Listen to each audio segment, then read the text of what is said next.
Hello everybody, how you guys been doing, and welcome back to our channel How to Guide, where we post guide videos. And in today's video I'm going to be showing you guys how you guys can set the default theme in Messenger app. So basically let me show you what default theme looks like.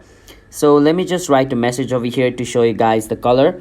So basically this is what a default theme in Messenger looks like. All right, and basically if you guys know, this is not a default theme. This is basically a theme which I changed. But let's say I want to change back to the original theme of the Messenger which I originally installed. All right, I want that version. Well, you can also do that. How you guys can do that is click on your friend's profile picture at the top of your screen. So I have Kev over here, so I'm going to click on Kev's name. Once you come over here, you can see theme. You can click on theme. Over here, the current theme I'm on is called Earth, but I want to go back to the default one. What you want to do is scroll all the way down.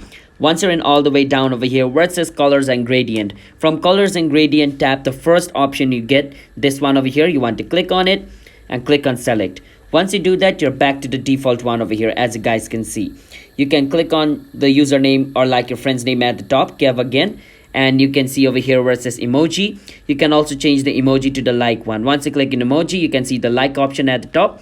Click on it and you're back to the older version of Messenger. As you guys can see, I can click on Kev's name, and as you guys can see, it's back to the older one. All right, so that's how you guys can set a default theme on Messenger app. Messenger itself is not gonna say a default color, but the first option is the default one. All right, so hope you guys understand. Don't forget to hit the like and subscribe to our channel How to Guide. I'll see you guys next time. Bye bye.